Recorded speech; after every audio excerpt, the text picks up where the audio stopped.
What are you doing? Why do you have two hats on?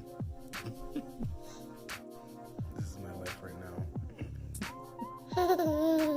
Something different for the remake. Carlos is at number 7. There are a lot of sign references. Like there are a ton of signs in downtown Radford City as a reference to something else, usually something obscure.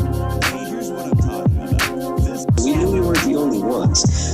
Which was reassuring. Yeah, and Weston Price wrote about it in his book, called Keto. We did Keto 2013 to... You did it like 2017, so yeah.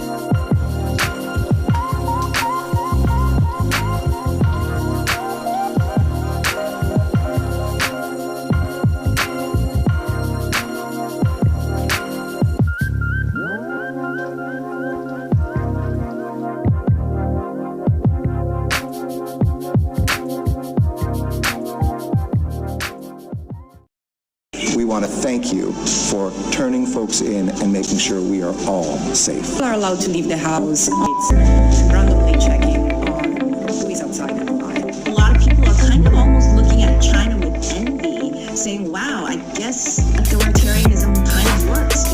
Going into meetings at the foundation, traveling. Not abnormal, we might call them healthy. And you and I both know that's essentially just the tip of the iceberg. There are so many more metabolic metrics that could be looked at and that really give an indication of metabolic health.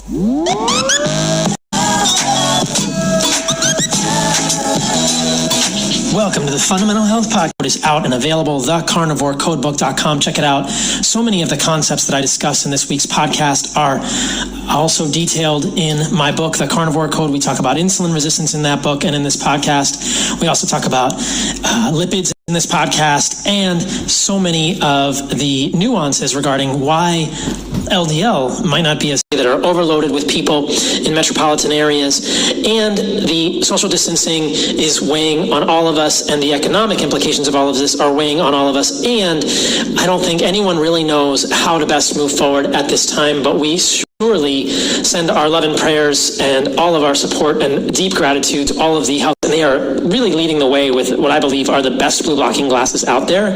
You can use the code CarnivoreMD for 15% off your order. They've got MRSA, VRE, all these things. And so that's what we're going to talk about today is just, if we imagine that we are all going to be exposed to these things at some point, if it's not this infection, it's another one, how does our body react to that? So I think it's a great place to start. I just want to give people the video here. There were a total of 312,000 cases, 788.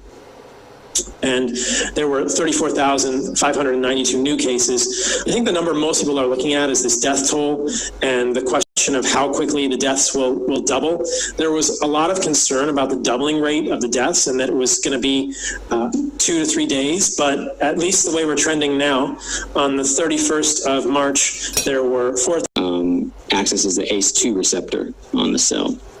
And so then when that happens, it can access our cellular, material, and it can hijack our DNA, RNA specifically, and it can start making copies of itself and kind of using our machinery for its benefit. And so that's kind of, so then we have to look at the places where, we have a high amounts of these receptors in our body. And so it makes sense based on what we're seeing. I think that we have very high amounts of ACE2 receptors in cells in the lungs and also in the GI system. So, if you happen to, not just breathe something in, but ingest something with some live coronavirus on it, if your stomach acid wasn't potent enough, maybe it survived, or however it can get in there. So that's the main two ways I think that the virus is taking to get in. There's more options for it to get in. So it seems that people on these, I would say that not only are these two medications, but also the fact that people have hypertension in general may lead to an increase in these receptors as well. This is a really important point to dwell on for another moment. What should we do? And I think there's, I tell people this a lot. I think that, high blood pressure, it's been associated with a lot. Hey, Jer. What are you doing? Crazy hair. Jew. on ventilators, 14 of them had diabetes or prediabetes. And the 15th one was a 94-year-old man who they didn't even know what his metabolic status was, because once someone gets that sick, you really can't look at their fasting insulin to tell if they have insulin resistance. But you can imagine a 94-year-old man might not have the best immune.